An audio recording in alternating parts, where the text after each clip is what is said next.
Minority मोर्चा ইয়াৰ পিছত বুধবাৰ Bhuiyan young brigade. ইয়াৰ পিছত আমি সম্বোধনা জনাম আমাৰ আটাইৰে অতি শ্ৰদ্ধা অতি মৰমৰ আমাৰ মাজত ইতিমধ্যে আমাৰ মাজত আহি উপস্থিত হৈছেহি মেঘালয়ৰ প্ৰাক্তন মুখ্যমন্ত্ৰী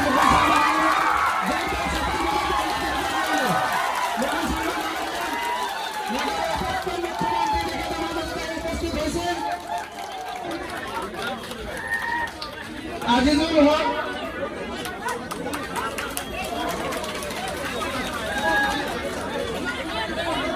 এতিয়া আমি আমাৰ বিধায়ক ডাঙৰীয়াই সম্বোধনা জনাই আছে ইমৰান বটকৰী ডাঙৰীয়াক আৰু মুকুল চান্দমাই ডাঙৰীয়াক। এতিয়া আমি আমাৰ সন্মানীয় বিধায়ক তথা আমাৰ প্ৰাৰ্থী জকিৰুদ্দিন চাহাবক সম্বোধনা জনাব। আজিজুল হক সভাপতি ব্লক NSUI, মোহাম্মদ আনোয়ার সভাপতি গড়াইমারি ব্লক যুব কংগ্রেস। ইয়াৰ পিছত আমি সম্বোধনা জনাম আমাৰ আটাইৰে অতি শ্ৰদ্ধা ইমান দিনে আজি 15-20 দিন এতিয়া আমাৰ লগত मेरी आंखों के सामने बड़ी तादाद में मेरी माएं बहनें बैठी हैं, नौजवान साथी हैं। सड़क पर जिस तरफ नजर जा रही है वहां सब बुजुर्ग खड़े हैं। मैं अपने घर से तकरीबन 1,500-2 हजार किलोमीटर दूर खड़ा हूं आपके साथ। रकीबुद्दीन अहमद साहब की तारीफें दिल्ली में बैठ के सुनता रहा हूं और इस वक्त मुझे ये लगा कि मेरी जिम्मेदारी बनती है, मेरा फर्ज बनता है कि मैं आपके बीच आऊं। मैं उत्तर प्रदेश में रहता हूं, वो उत्तर प्रदेश जहां NRC के आंदोलन में हमने 21 बेटों की कुर्बानी दी है। 21 बेटों की लाशें बिछाई हैं भाजपा की सरकार में, गोलियां मार के सीनों पे सीधे हमने लाशें उठाई हैं। मैं उत्तर प्रदेश से आपके बीच में आपसे बस इतना कहने आया हूं कि अमन मोहब्बत वाले सब पैगाम बचाए रखिएगा। अमन मोहब्बत वाला हर पैगाम बचाए रखिएगा। अपने बुजुर्गों की अजमत और नाम बचाए रखिएगा। अपने बुजुर्गों की अजमत और नाम बचाए रखिएगा। हम यूपी को बचा नहीं पाए हैं उनके चंगुल से, आप दरिंदों से अपना आसाम बचाए रखिएगा। आप दरिंदों से अपना आसाम बचाए रखिएगा। रकीबुद्दीन साहब, अब मैं दिल्ली में वापस जाके ये कह सकता हूं कि छहगांव के लोग आपसे बहुत मोहब्बत करते हैं। मैंने आज सड़कों पर जो आपके लिए मोहब्बत देखी है और जो नूरी जी की मेहनत है, उससे खास तौर से खवातीन में, औरतों में जो जोश, जो जज्बा, जो नौजवान साथियों में आपके लिए मोहब्बत है, मैं आपको सलाम करता हूं। मैं चाहता हूं कि एक बार ऐसी ताली बजाइए कि उसका 35,000 लोगों को, मैंने सुना कि 35,000 लोगों को एनआरसी की पहली लिस्ट में आपकी कॉन्स्टिट्यूंसी से, आपकी विधानसभा से उनका नाम उसमें डाला गया।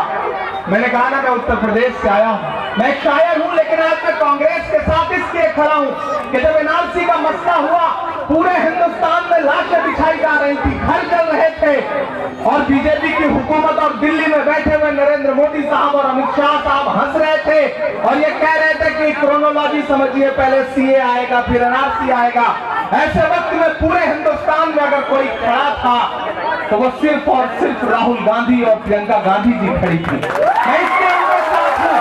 जब हमारे उत्तर प्रदेश में योगी आदित्यनाथ की पुलिस ने 21 नौजवानों के सीनों पे सीधे गोलियां मार करके माओं को अपने बच्चों से जुदा कर दिया, उस वक्त कोई अपने घर से निकल करके लखनऊ से लेकर, बिजनौर से लेकर, मुजफ्फरनगर से लेकर के मेरठ तक अगर गया तो उस शख्स का नाम राहुल गांधी है और उस शख्सियत का नाम प्रियंका गांधी है।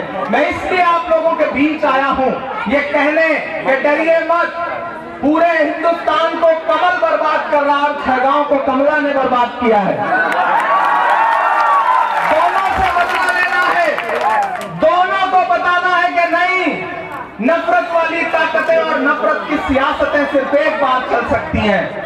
लेकिन इस बार असम की जनता ने सोच लिया है कि कांग्रेस की सरकार बनने जा रही है, और मैं दिल्ली से आया हूं और अलग-अलग के कह रहा हूं कि अगर आपने कांग्रेस की सरकार बनाई तो पिछली बार जब आप वोट देने गए थे तो आपने रकीबुद्दीन को वोट दिया था तो सिर्फ विधायक बनाया था, एमएलए बनाया था, लेकिन इस बार वोट देने जाइएगा तो ये सोच के बटन दबाइएगा कि आप एक मिनिस्टर चुनने जा रहे हैं।